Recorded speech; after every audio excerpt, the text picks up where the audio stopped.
ng pulisya sa negosyanteng si Atong Ang nagpapatuloy. Pagbabantay sa mga airport at seaport hinigpitan pa.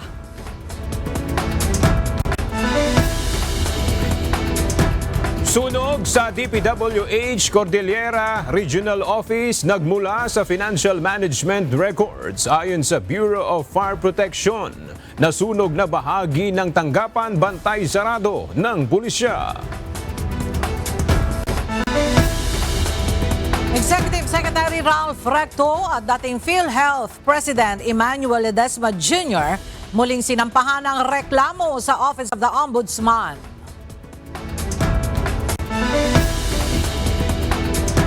Bagyong Ada napanatili ang lakas habang kumikilo sa direksyon ng west-northwest ward sa Philippine Sea. Wind signal number 2 maaring itaas sa mga lugar na daraanan ng bagyo ayon sa Pag-asa.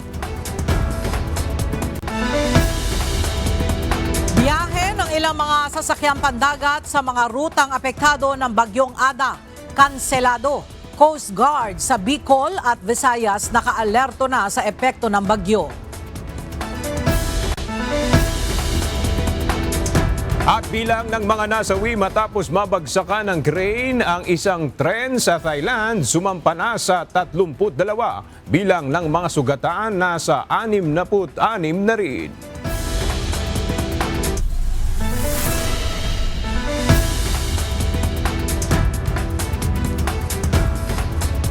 Magandang tanghali mga kasangbahay. Ngayon po ay araw ng Huwebes, January 15, 2026. Tayo po ay sabayang napapakinggan sa Radyo La Verdad 1350, ang UNTV Radio. At una sa mga balita ngayong tanghali. Tinuligsan ang kampo ni Charlie Atong ang warrant of arrest na inisyu laban sa negosyante. Iginiit ng kampo nito na gagamitin nila ang lahat ng paraan upang i-challenge ang arrest warrant. Narito ang report ni Dante Amento. Umani ng batikos ang inilabas na warrant of arrest ng isang korte sa Laguna laban sa business tycoon na si Atong Ang dahil umano sa paglabag sa kanyang karapatan sa due process. Ayon sa kanyang abogado na si Attorney Gabriel Villarreal, premature ang desisyon ng korte na maglabas ng arrest warrant laban sa kanyang kliyente kaugnay ng missing sa Bungeros case. Legally, questionable din anya ang aksyon ng hukuman. Dagdag pa ni Attorney Villarreal, umakto ang korte sa hindi kumpleto at one-sided na impormasyong ibinigay ng Department of Justice o DOJ. Hindi umano nito tinignan ang kontrasalaysay at ebidensya ng mga respondent kasama na si Ang. Ayon sa kampo ni Ang, gagamitin nila ang lahat ng paraang legal para i-challenge ang warrant. Naninindigan ang kampo ni Ang na inosente ito sa lahat ng mga kasong ibinabato sa kanya ng self-confessed na whistleblower na si Julie Patidongan na umano'y may kagagawan sa grand scheme upang pagtakpan ang kanyang mga maling ginawa. Wala anyang pisikal na ebidensya na naipresenta ng DOJ para iugnay si Ang sa kaso. Samantala, ayon kay Department of Justice o DOJ spokesperson Attorney Polo Martinez, hihingi kaagad ng Hold Departure Order o HDO ang prosekusyon laban kina Ang at co-accused nito para matiyak na haharap sila sa paglilitis. Kinumpirma din ng Bureau of Immigration na walang record na lumabas na ng bansa si Ang. Dante Amento, UNTV, News and Rescue. Diyos ang aming sandigan, serbisyo publiko ang aming pinahahalagahan. Patuloy ang mahigpit na paghahanap ng mga pulis laban sa negosyanteng si Charlie Atong Ang. Ito'y matapos na maglabas ng warrant of arrest ang korte kaugnay ng missing sa Bungeros case na kinakaharap nito at ng 17 iba pa. Mula sa Kamkrame, may report si Lea Ilagan live. Lea, bukod doon sa pagpunta ng mga pulis sa mga property ni Atong Ang, ano pa yung mga hakbang ang ginagawa ng PNP para mahanap ang negosyante? Magandang tanghali sa iyo, Aga. Ipinag-utos ng PNP Acting Chief Police Lieutenant General Jose Melencio Nartates Jr. ang mahigpit na pagbabantay sa mga paliparan at pantalan sa bansa. Ayon kay Lieutenant General Nartates, ipinatutupad ng PNP ang mas mahigpit na pagbabantay o heightened monitoring sa mga port of exit bilang bahagi ng patuloy na manhunt. Inilunsad na rin aniya ng pulisya ang mga dedicated tracker team at intelligence unit para matiyak na walang suspect ang makalalabas ng bansa habang may nakabimbing mga warrant of arrest. Sa 18 akusado sa missing sa Bungero, 17 na ang naaresto ng CIDG. Kabilang dito ang 10 pulis, isang dating pulis at 6 na sibilyan. Tanging si Atong Ang na lamang ang hindi pa nahuhuli. Kahapon aga, sinabi ni CIDG Director Police Major General Robert Alexander Morico II na base sa kanilang impormasyon ay hindi pa nakalalabas ng bansa ang negosyante. Patuloy pa rin ang ginagawang pagsisilbi ng warrant of arrest ng mga pulis sa mga property ni Ang sa Pasig, Palawan, Mandaluyong, Laguna at Batangas. Aga. Maraming salamat, Lea Ilagan. Nagpapatuloy ang isinasagawang investigasyon ng Bureau of Fire Protection kaugnay sa sunog na sumiklab kahapon sa tanggapan ng Department of Public Works and Highways sa Cordillera Region. Batay sa inisyal na pag-iimbestiga ng BFP, sinasabing nagmula ang sunog sa Financial Management Records Room sa ground floor ng gusali. Sa ngayon ay nakabarikada na ang lugar at bantay sarado rin ng Baguio City Police. Mula sa Baguio City, makibalita tayo kay Grace Doctolero live. Grace, sa gitna ng mga investigasyon sa DPWH, lalo na sa mga proyekto sa Cannon Road, may nakikita bang koneksyon ang mga otoridad sa nangyaring sunog? Yes, Ella, sa ngayon ay wala pang formal na pahayag ang DPWH Cordillera regarding po dyan. Pero sa ngayon ay secured na ang DPWH car office. Makikita ang yellow fire lane na nakasulat na do not cross under BFP investigation. Ang Baguio City Police ay nakadeploy upang pigilan ang sino mang pumasok maliban sa otorisado.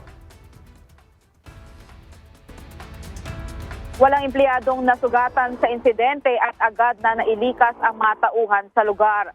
Ang DPWH car office ay patuloy na binabantayan ng pulis at mga tauhan ng pamahalaan 24/7 hanggang matapos ang susunod na hakbang ng investigasyon. Nakapag-collect na po sila ng mga kailangan na evidences para i-hand carry po nila papunta sa national headquarters for laboratory examination po. So yung kwan po pa rin natin is the fire is still under investigation po yung sunog na naganap dito sa DPWH. Milinaw ng mga otoridad na hiwalay ang insidente sa mga umiiral na investigasyon sa iba pang proyekto ng ahensya. Kabilang ang Cannon Road Project na sinuri noong nakaraang taon dahil sa issue ng disenyo at kalidad. Nangyari ang sunog kahapon bandang 5:25 ng hapon sa Financial Management Records Room sa ground floor ng DPWH car office. Naapula ang apoy makalipas ang ilang minuto at idiniklarang fire out bandang 5:43 ng hapon. Tinatayang nasa 1 metro kwadrado lamang ang naapektuhang bahagi at agad na rumisponde ang Baguio City Fire Station, PNP Station 3 at CDRRMO. Ayun nga po sabi nila parang records room po yun. And yun nga po ang laman nun yung mostly is mga files po. Dinidetermine natin kung ano po yung naging probable cause ng fire para po mapagtagpirin natin kung ano po yung naging cause ng sunog na naganap. Sa ngayon, ang security ay mahigpit na may barikada at yellow fire lane at Baguio City Police ang nakapost sa site para siguraduhin na walang makakapasok maliban sa mga otorisado. Hinihintay na rin ng mga otoridad ang buong resulta ng investigasyon mula sa headquarters ng BFP. Nilinaw na ang sunog kahapon ay hiwalay sa mga umiiral na investigasyon sa mga proyekto ng ahensya kabilang ang Cannon Road Project na nagkaroon ng issue sa disenyo at kalidad noong nakaraang taon. More or less square meter po yung nasunog. So, bali po, bago po nag-responde yung mga BFP Baguio natin, na nag-conduct po kasi ng extinguishment yung mga utility and yung mga natitirang nagtatrabaho po sa DPWH para ma-contain po yung apoy. And upon arrival po ng BFP Baguio natin is turnover na lang po sa kanila and tinuloy po ng BFP Baguio yung suppressor. Ella, sa ngayon nga ay secured na ang DPWH car office at walang sino man ang makakapasok maliban sa otorisado. Hinihintay na lang ng lahat ng final na resulta ng investigasyon ng BFP para malaman ang tunay na sanhi ng sunog. Kanina lang, Ella, ay dumating na rin ang mga tauhan ng DPWH Central Office kasama ang Regional Office o Regional Director ng DPWH Cordillera. Mamaya malalaman natin kung merong magpapa-interview sa kanila dahil kanina nang pumunta tayo sa opisina ng DPWH Cordillera ay wala mga opisyal na humarap sa mga media. Yan muna ang balita mula dito sa Baguio City. Balik sa'yo, Ella. Maraming salamat, Grace Doctolero. Nais linawin ni Senator Panfilo Lacson sa pagdinig ng Blue Ribbon ang planong pag-recant umano ng tinaguriang BGC Boys. Target din itong klaruhin ang tangka umanong pagkuha ni former PNP Chief General Nicolas Torre III sa kustodiya ni dating Undersecretary Roberto Bernardo. Narito ang report ni Asher Cadapan Jr. Ipatatawag pa rin ang mga tinaguriang BGC Boys sa isasagawang pagdinig ng Senate Blue Ribbon Committee kaugnay ng flood control scandal. Ito ay ang mga dating engineer ng Department of Public Works and Highways o DPWH na sina Henry Alcantara, Bryce Hernandez at JP Mendoza. Kasunod ito ng mga lumabas na balita na may plano umanong mag-recant o bawiin ang kanilang naunang mga sinumpaang salaysay. Bagaman itinanggi na ito ng abogado ni Alcantara, sinabi ni Senador Panfilo Lacson, chairperson ng Blue Ribbon, na nais nilang marinig sa BGC Boys at mai-record ng komite kung anong dahilan ng paglabas ng ulat. We would also seek further clarification from the so-called BGC Boys and what prompted reports that they have recanted or planning to recant their testimonies before the committee or any other investigating body. Plano ring imbitahan ng Blue Ribbon si dating DPWH Undersecretary Roberto Bernardo. Ayon kay Lacson, labis siyang pinagtataka kung paano napasok sa eksena si dating Philippine National Police Chief General Nicolas Torre III. I also intend to clarify with former Yusek Bernardo the circumstances behind a failed attempt by former Chief PNP and now MMDA General Manager Nicolas Torre to take him under the custody of the latter and find out for what purpose. Nakatakdang isagawa ang pagdinig ng Blue Ribbon sa Lunes, January 19. Asher Cadapan Jr., UNTV News and Rescue. Diyos ang aming sandigan, serbisyo publiko ang aming pinahahalagahan. Ton at nasamsam ng mga otoridad ang ilang luxury o mamahaling sasakyan na umano'y pag-aari ni dating Ako Bicol Party List Representative Zaldico sa pamamagitan ng isang individual na nag-walk-in at nagbigay ng impormasyon. Ito ang inihayag ni Independent Commission for Infrastructure o ICI Special Advisor Rodolfo Azurin Jr. Hindi na idinetalya ni retired General Azurin ang pagkakakilanlan ng nabanggit na individual, ngunit anya, hindi ito konektado sa ICI, pulisya, maging sa militar. Wala ring ibinigay na kumpirmasyon si Azurin kung ang nasabing individual ay konektado kay dating Congressman Zaldico. Walk-in lang yung nagpunta sa amin para ituro yung ano. Meron siyang kaalaman, gusto niyang tumulong, gusto niyang malaman kung nasaan yung mga sasakyan ni Zaldico. So, yun. Chinek ng mga tao natin, yun nga may mga binigay na plate numbers. That's why nag-verify kami sa LTO. Siguro, nakukonsensya na siguro or gusto niya ring tumulong talaga. Hindi ko rin basta nag-walk-in lang siya. Ipinagtanggol ni Batangas 1st District Representative Leandro Legarda Leviste ang itinatag niyang Solar Energy Company. Ito ay matapos ipahayag ni Energy Secretary Sharon Garin na pumalya ang Solar Philippines na mag-produce ng kuryente na committed nito sa pinagkasunduang timeline. Ang detalye sa ulat ni Rosa Licos.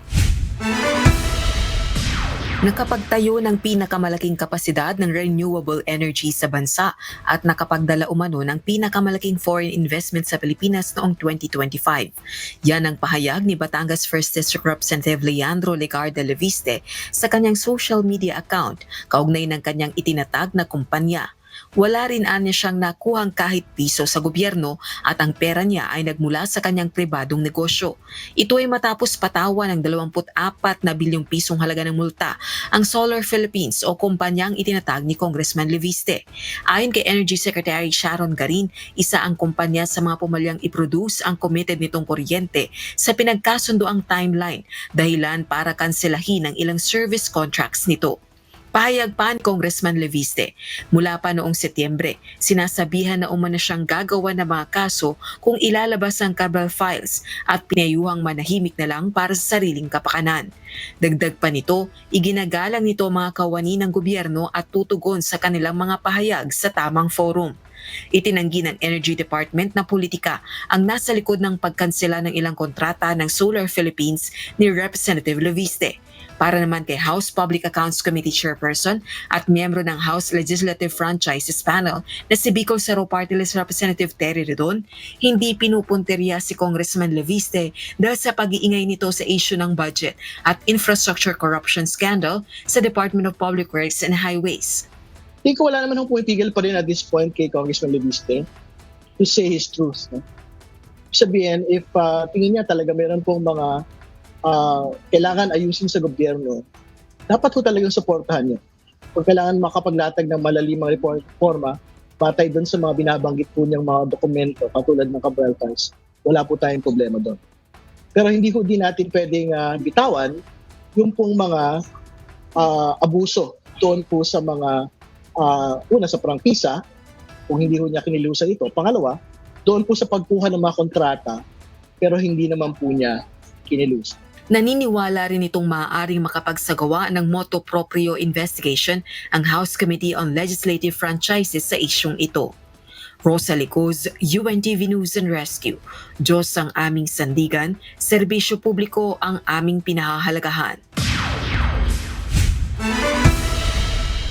Itinanggi ni dating House Speaker Leyte 1st District Representative Martin Romualdez ang alegasyong nagkaroon siya ng transaksyon o ugnayan sa mag-asawang contractors na sina Pacifico at Sara Diskaya. Sa pamamagitan ito ng kanyang abogado at tagapagsalita na si Attorney Ade Fajardo. Dagdag pa ni Congressman Romualdez, wala ring katotohanan ng ulat na bumili ito ng high-end property sa Makati City at ang front ay ang Diskayas. Si Senator Panfilo Ping Lacson, na chairperson ng Senate Blue Ribbon Committee, ang nagbanggit ng ulat na ito. Pero ayon kay Congressman Romualdez, hindi naman ito ang testimonya ni Curly Diskaya sa naunang pagdinig ng Senate panel. This is in reaction to reports linking former Speaker Ferdinand Martin G. Romualdez to the Diskayas through an alleged property purchase. Representative Romualdez has no knowledge nor involvement in the purported transaction. Representative Romualdez has not met the Diskayas and has only heard of them based on what is being said in the media. As such, the claim in the report about using the Diskayas as a front in a property purchase is outright baseless. Aapila sa Korte Suprema ang Makabayan Bloc lawmakers bilang endorsers kasama ng complainants sa impeachment case laban kay Vice President Sara Duterte. Ito ay upang manawagan sa Supreme Court na resolbahin na ang motion for reconsideration na inihain ng Kamara sa impeachment case ng Vice Presidente kasunod ng deklarasyong labag sa saligang batas ang kaso. Umaasa si House Deputy Minority Leader at ACT Teachers Party List Representative Antonio Tinio na maglalabas ng desisyon ang Korte Suprema bago pa man ang February 6, 2026 ang petsa kung kailan maaaring maghain ng panibagong impeachment case laban sa Vice Presidente. It's an urgent public interest, di ba?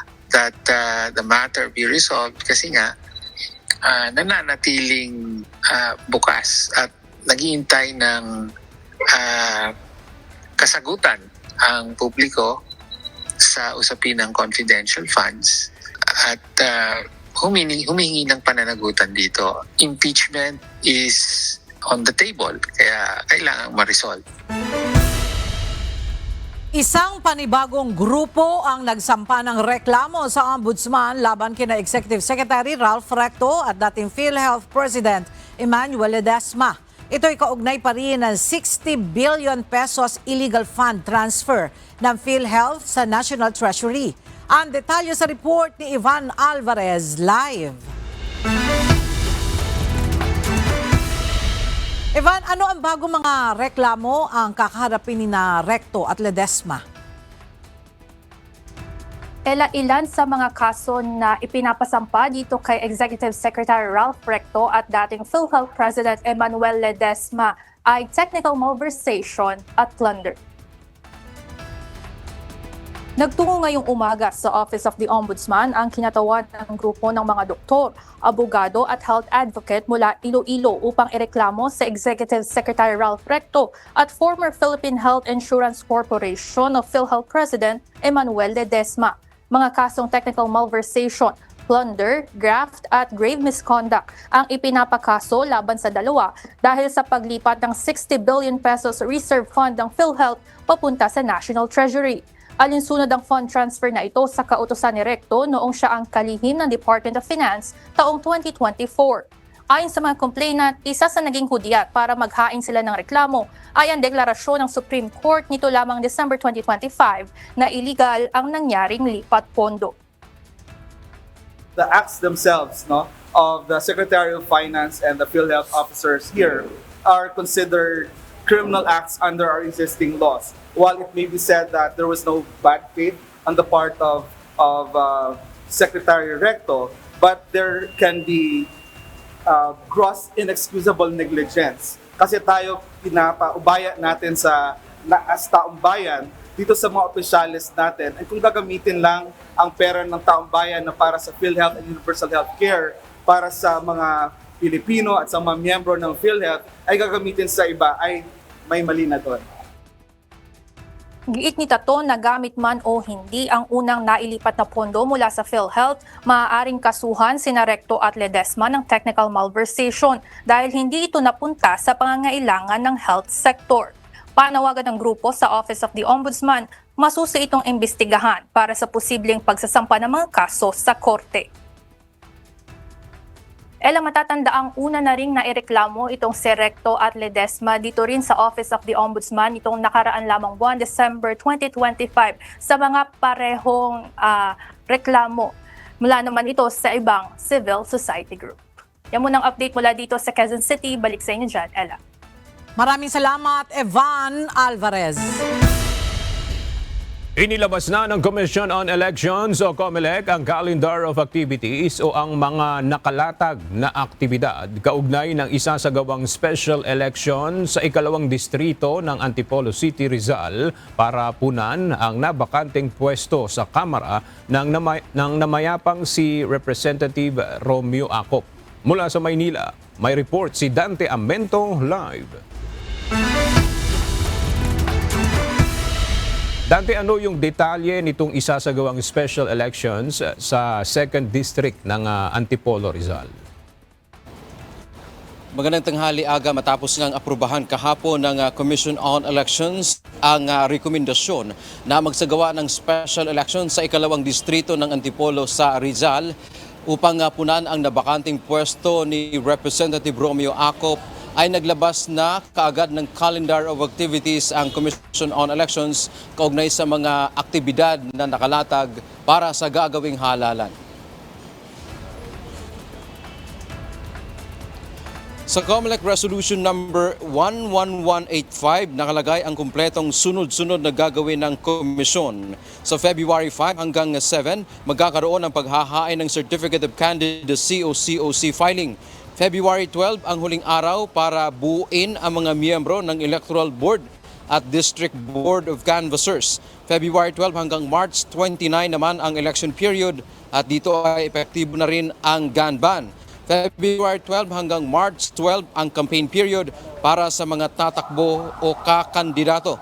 March 14, araw ng eleksyon, at sa April 13 naman o isang buwan matapos ang halalan, ang huling araw ng paghahain ng Statement of Contributions and Expenditures o SOSE bilang pagsunod sa Republic Act 7166. Bagamat meron na ngang fixed date na ibinigay ang Commission on Elections para makapagsagawa ng halalan dyan sa Antipolo, Rizal. Sa ngayon ay sinabi ng COMELEC wala pa silang pondo para dito at humihingi pa nga sila ng budget o tulong dyan sa Office of the President kung saan ang gagastusin dito ay umaabot sa 98.7 million pesos para sa isang manual election. Yan man ang ating update mula dito sa Maynila. Balik sa iyo, Aga. Maraming salamat, Dante Amento. Nasa Cebu ngayong umaga si Pangulong Ferdinand Marcos Jr. para sa isang official event. Dito nabanggit niya ang nangyaring trahedya sa landfill sa Barangay Binaliw, kasabay ang pakikiramay sa mga pamilya ng naging biktima sa naturang insidente. Ang detalye ihahatid ni Nel Maribuhok live. Nel, ano yung ipinangako ng Pangulo para sa mga pamilya ng mga biktima dahil nga dyan sa nangyaring landfill landslide? Yes, nangako si Pangulong Ferdinand Marcos Jr. ng suporta at tulong sa mga naging biktima ng pagguho ng basura sa landfill sa Barangay Binaliw, Cebu City noong January 8. Ayon kay Pangulong Marcos, ginagawa na ng gobyerno ang lahat para mapanagot ang mga may kapabayaan sa naturang insidente. Kung saan batay sa pinakahuling datos, sumabot na sa 22 ang kumpirmadong nasawi sa Binaliw landslide. Please be assured that the government is taking all necessary measures to ensure safety, transparency, accountability, and compassionate assistance. Burial support and other forms of aid are now being directed to those who have been affected by this tragedy. Ito ang pambungad na talumpati ni Pangulong Marcos ng kanyang pangunahan ng delivery ceremony ng hull numbers SC443, isang 81,200 metric ton dual-fuel methanol-powered Kansar-Max bulk carrier sa Balamban, Cebu. Ito ay mula sa isa sa mga nangungunang shipbuilders sa mundo na nakatutok sa konstruksyon ng bulk carriers, container ships at tankers dito sa Pilipinas. Dahil dito ayon kay Pangulong Marcos, handa na ang Pilipinas para manguna sa pagsusulong ng low-carbon maritime transport o tinatawag na green vessels. This achievement sends a clear message to the whole world. The Philippines is ready to lead in the global transition towards low-carbon and sustainable maritime transport. Ayon kay Pangulong Marcos, magsilbihan niya ang proyektong ito bilang inspirasyon sa pamumuhunan sa skills development, technology at high-value employment para sa mga manggagawang Pilipino. Yan muna ang ating update. Balik sa iyo, Aga. Maraming salamat, Nel Maribuho.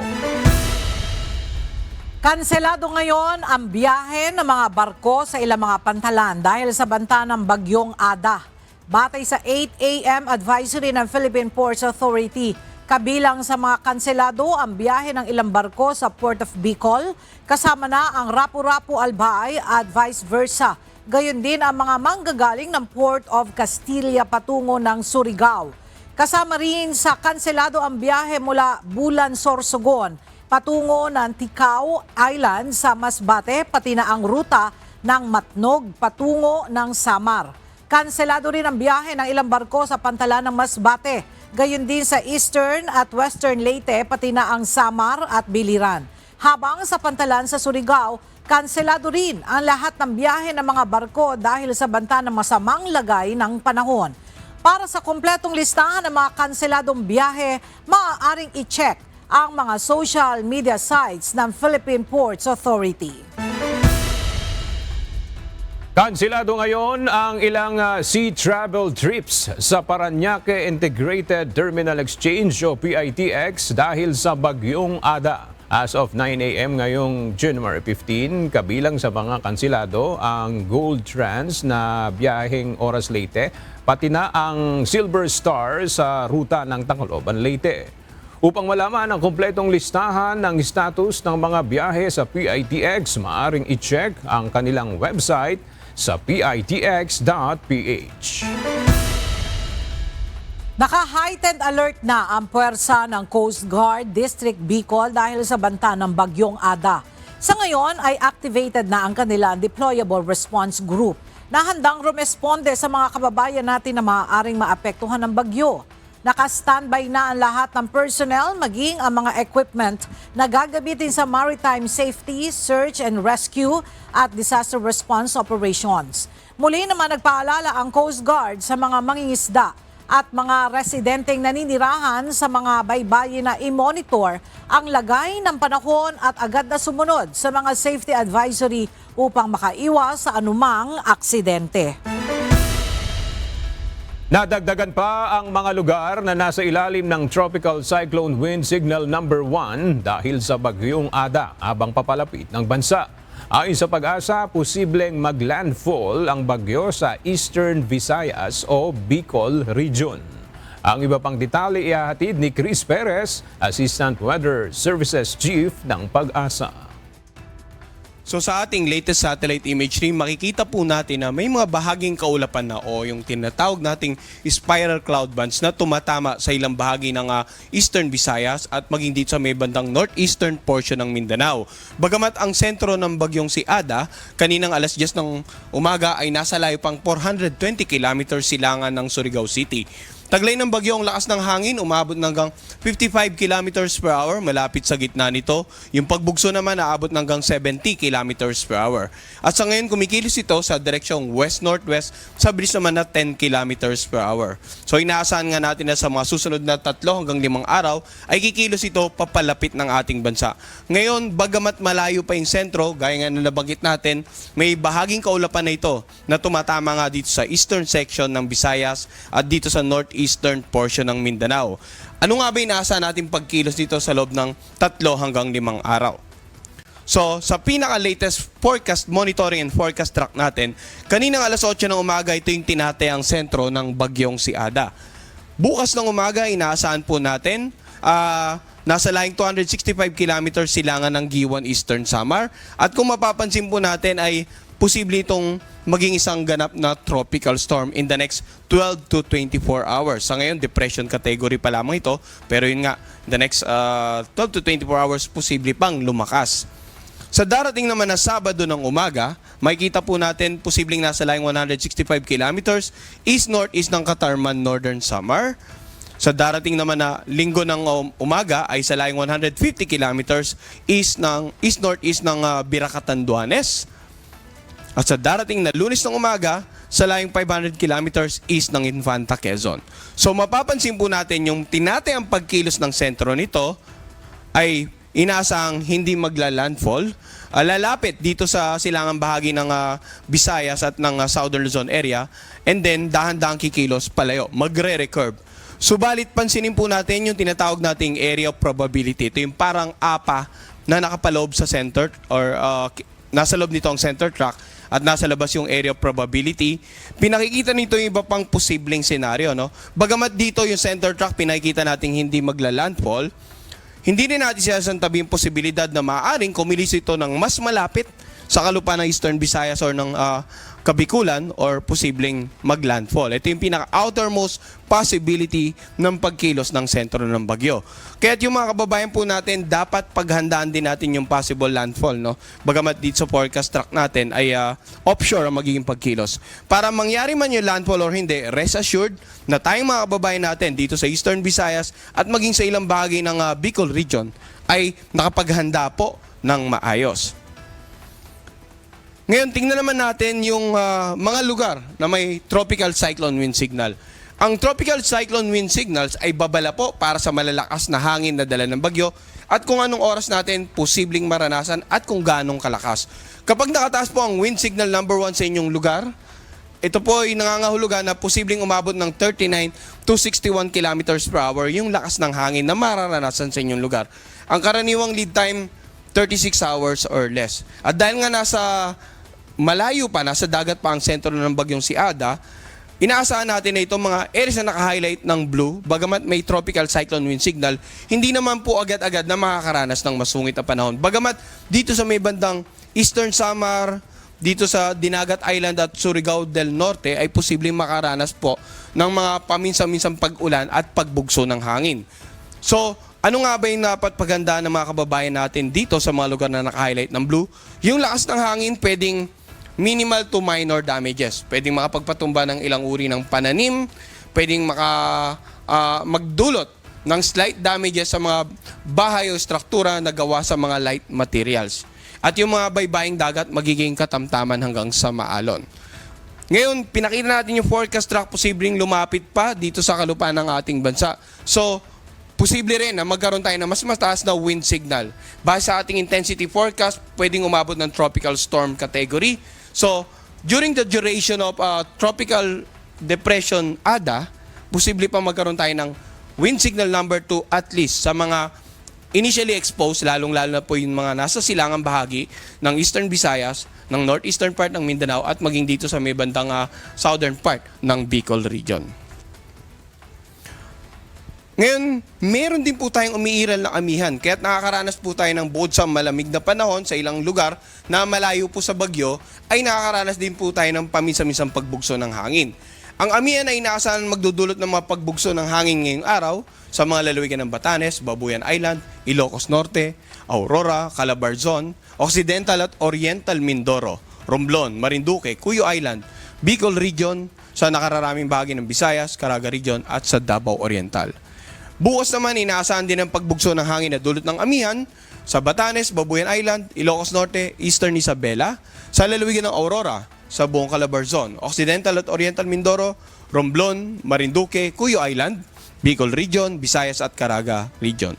Sa darating na Sabado, pagbugso ng hangin asahan pa rin Batanes, Babuyan Island, Northern and Eastern Mainland ng Cagayan, Eastern Isabela, Ilocos Norte, sa lalawigan ng Abra, Aurora, sa buong Calabarzon, Oriental Mindoro, dito rin sa may bandang Romblon, Marinduque, Bicol Region, Visayas at Caraga Region. Yung pagbugso naman ng amihan, bukod sa magdudulot ng may kalamigang daytime temperature and even nighttime temperature, asahan po natin na pwedeng magdulot din ng pagbugso ng hangin na occasionally pwedeng makapagpalipad ng mga light materials. At yung mga baybaying dagat sa mga paligid po na nabanggit nating lalawigan, asahan natin na magiging katamtaman hanggang sa maalon. Tingnan naman natin ano yung inaasahang pag-ulan in the next 2 to 3 days dahil nga sa paparating na bagyong si Ada. So simula ngayong araw hanggang bukas ng tanghali, may inaasahan tayong pag-ulan dito nga sa nakararaming bahagi ng Eastern Visayas, Dinagat Island, Surigao del Norte, Surigao del Sur at Agusan del Norte. 50 to 100 millimeters of rain yung inaasahan po nating pag-ulan na pwedeng magdulot ng tinatawag nating localized flooding. Pag localized flooding, maaaring yung mga ibang lugar ay mas mababa kumpara sa mga katabing, let's say katabing bayan or baryo, at identified na yun sa mga hazard map na supposed to be nakadistribute na po sa ating mga lokal na pamahalaan.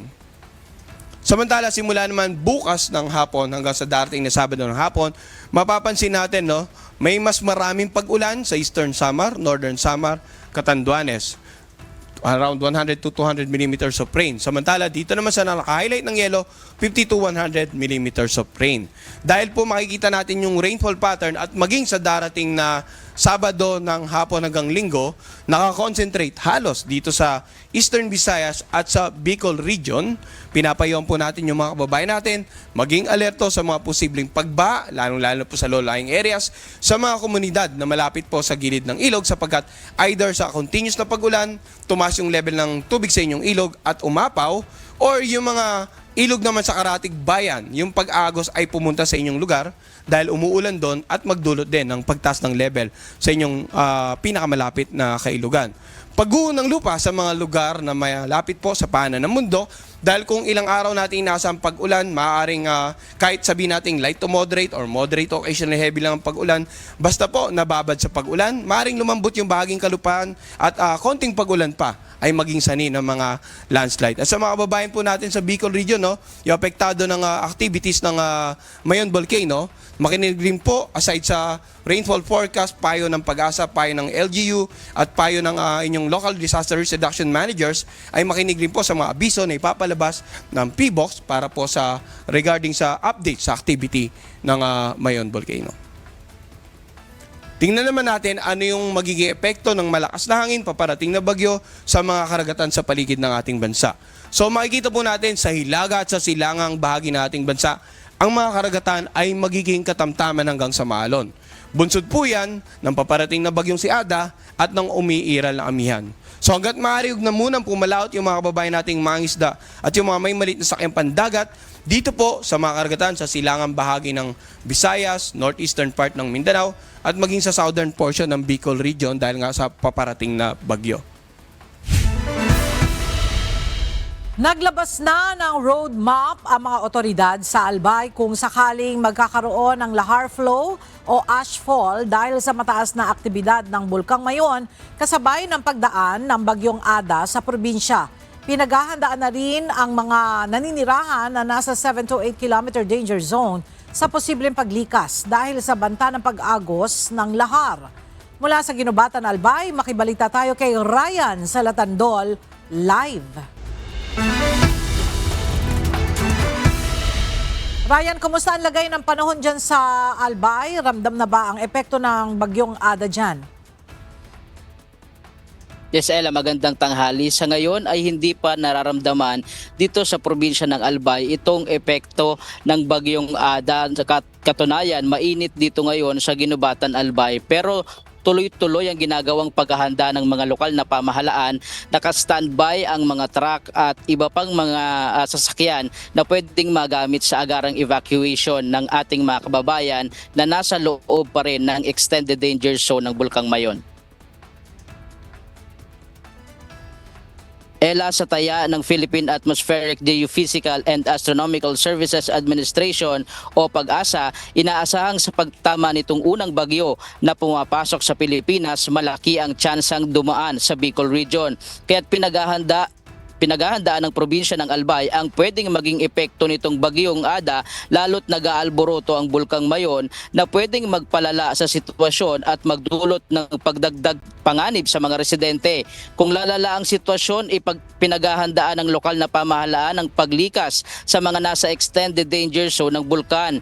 Naglabas na din ang mga otoridad sa Albay ng mga alternatibong ruta sakaling maapektuhan ng lahar at ashfall ang mga pangunahing kalsada dahil sa aktibidad ng Bulkang Mayon, lalo na ang mga biyahe papunta sa Visayas at Mindanao. Ayon sa mga otoridad, kung maapektuhan ang Legazpi to Santo Domingo to Tabaco Road, maaaring dumaan ang mga biyahero sa Tabaco, Ligao, National Secondary Road. Kung ang tamaan naman ay ang bahagi ng Maharlika Highway sa Kamalig, pwedeng dumaan sa Kamalig to Kumon, to Gapo, to Piña Francia Road. Kapag naapektuhan ang Maharlika Highway sa Ginubatan, alternatibong daan ng Ligao to Tabaco National Secondary Road.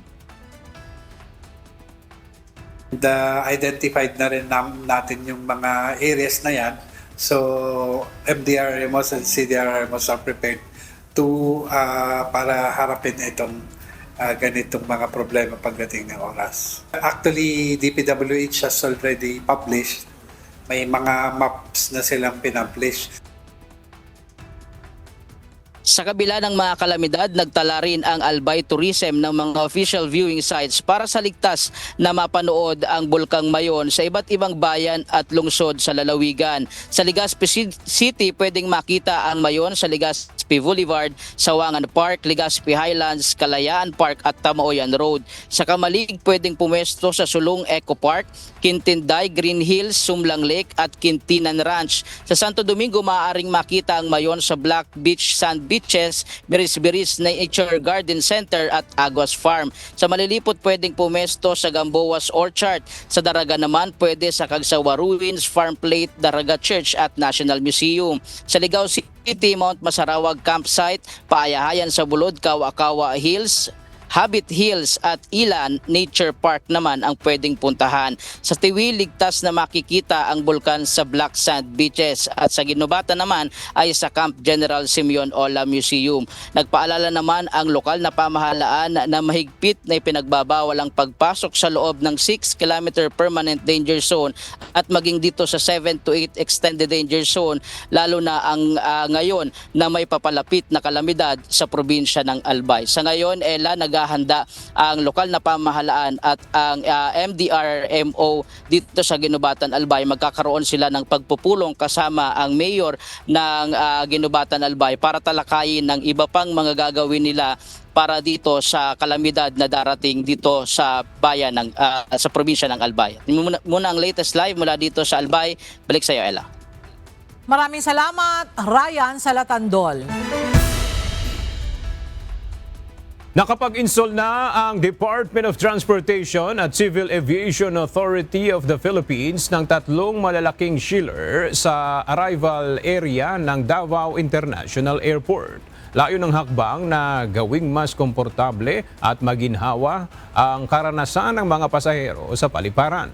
Agad ipinag-utos ni DOTR Secretary Giovanni Lopez ang paglalagay ng bagong chiller matapos nitong mapansin ang matinding init sa loob ng Davao International Airport nang magsagawa ito ng inspeksyon noong October 2025. Ito ay bahagi ng expansion at rehabilitation ng airport upang matiyak ang maayos at maginhawa ang biyahe ng mga pasahero.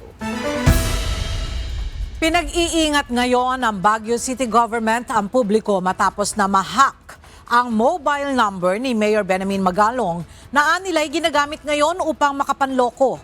Paglilinaw ng Baguio City Government, hindi magpapadala ng mensahe si Mayor Magalong para manghingi ng pera, humingi ng anumang pabor o financial assistance sa pamamagitan ng text, tawag o iba pang messaging applications gamit ang kanyang numero sa ngayon. Payo ng Baguio LGU, huwag pansinin at huwag sagutin ang anumang kaduda-dudang mensahe mula kay Mayor Magalong. Huwag na huwag din anilang magpapadala ng pera o magbibigay ng anumang personal na impormasyon. Sa ngayon ay maaari mo na mag-verify ng mga impormasyon mula sa official city government channels, kabilang na ang email at contact numbers ng Office of City Mayor. Sa ngayon ay inaasikaso na ng city government ang kaukulang hakbang upang maresolba ang issue.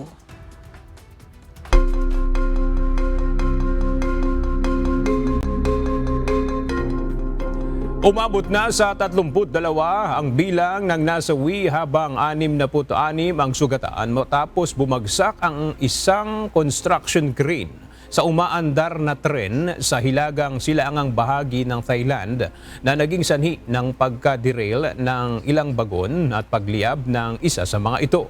Ayon sa mga otoridad, may sakay na 171 mga pasahero ang tren na bumiyahe mula Bangkok patungong Ubon Rat Chathani nang mangyari ang insidente bandang alas 9 ng umaga kahapon, araw ng Miyerkules, January 14. Nanawagan si Prime Minister Anutin Charnvirakul na papapanugutin ang mga may sala at iginiit na malinaw na kapabayaan ang posibleng sanhi ng trahedya.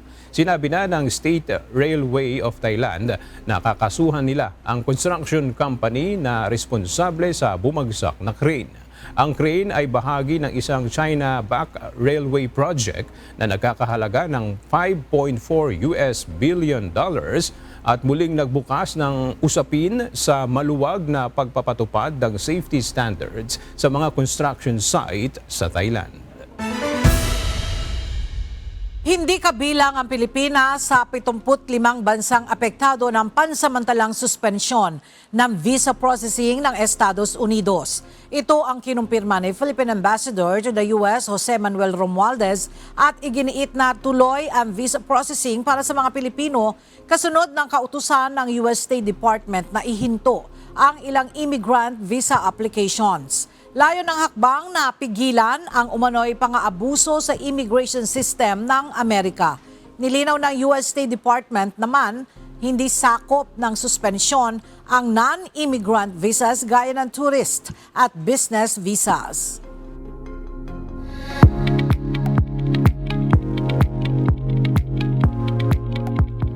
Panibagong taon, panibagong dekada para sa Wish 1075 matapos ang ika-11 edisyon ng Wish Music Awards. Hindi lamang ito basta isang selebrasyon, kundi gabi ng pagkilala sa musiko at talentong Pilipino.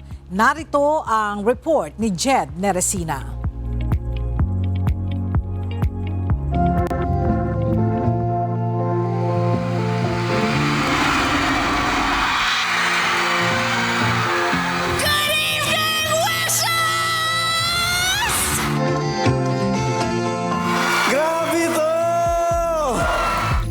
It's the time of the year at isa sa mga prestihiyosong event na inaabangan ng mga wisher, ang Wish Music Awards. Isang gabi ng pagkilala sa musikang Pilipino ang naitanyag sa ginanap na 11th Wish Music Awards sa Araneta Coliseum. Nagtipon-tipon dito ang local acts mula sa iba't ibang generation and genre na nagbigay kulay sa gabi. At sa ika-11 edisyon ng Wish Music Awards, simula ito ng panibagong dekada ng pagbibigay pugay sa talento ng Pinoy artists at kanilang musika. I always say it's the biggest night in music, and I always say that to everyone. I'm hosting the Wish Music Awards, and I always say it's the biggest night in music because it was really built by a community, especially nung time na hirap yung music scene. And you need somebody who believes in artists, and that's Wish. Para kay Karil na third time na sa pagiging host ng Wish Music Awards, hindi dapat pakawalan ng ganitong opportunity, lalo't nakikita niya ang patuloy na pag-angat at tagumpay ng musikang Pilipino. Inaabangan ko pag talagang tinatanong, can you host next year? Talagang yun yung words that make my heart really grow. Alam mo yun, yung parang and glow. Kasi after every year, it just gets bigger and better. I really look forward to this to start my year. And I think the idea that it gets bigger and better every year is just something na na-appreciate mo na, alam mo yun, lalo na pag na-experience mo rin yung parang lows ng music scene, tapos ngayon high, tapos parang pataas pa ng pataas. Sabi ko, hindi mo siya talagang pwedeng pakawalan. Dagdag pa ng multi-talented Filipina entertainer, bahagi ang Wish 1075 sa pagbuo ng pangarap at pagtulong sa lahat ng artist na maitanyag ang kanilang talento.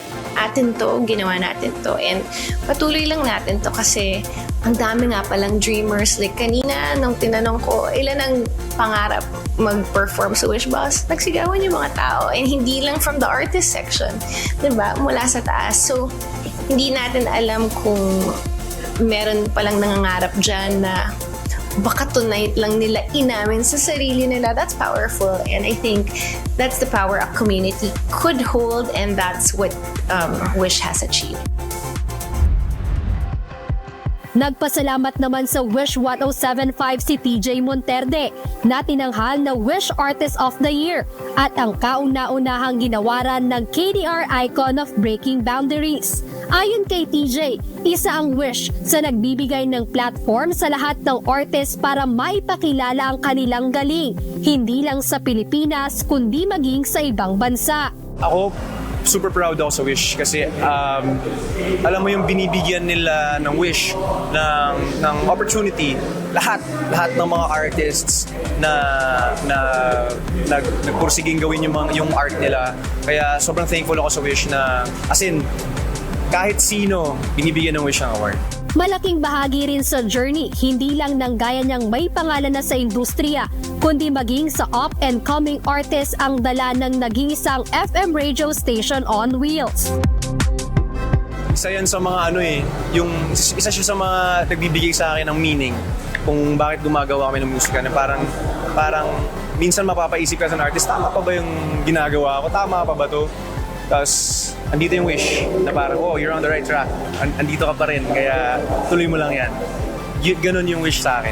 Kaya't para naman sa organisasyon ng mga Pilipinong mga awit na hinirang bilang KDR Icon of Music and Philanthropy, mahalagang maipagpatuloy ng Wish 1075 ang kanilang nasimulan sa music scene. Please continue to support both mainstream and independent artists, and please continue the good work that you do, continue innovating and continue giving platforms for our music, because I think we have so much to offer, not just to our country but also globally. So and ako, I will always say na Filipino artists can be just as good as international artists, and in some cases I can argue we can be better.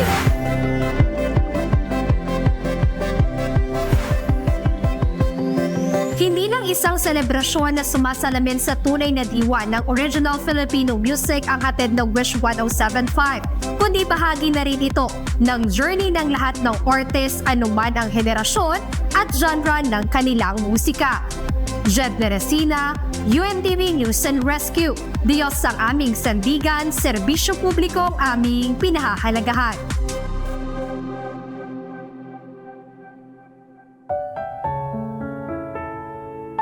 At sa ating pong iiwang mga salita ng Diyos na ating sandigan mula sa aklat ng Lucas, Kapitulo 6, versikulo 45 na nagsasabi, "Ang mabuting tao ay kumukuha ng kagalingan sa mabubuting kayamanan ng kanyang puso, at ang masamang tao'y kumukuha ng kasamaan sa masamang kayamanan, sapagkat sa kasaganaan ng puso ay nagsasalita ang kanyang bibig." At yan ang mga balitang aming tinutukan at inaksyonan. Dahil sa aming pagbabalita, una ang pagkalinga sa kapwa. UNTV C News, may balita saan mang panig na ang daigdig. At dito sa UNTV, Diyos ang aming sandigan, serbisyo publiko ang aming pinahahalagahan. Magandang tanghali.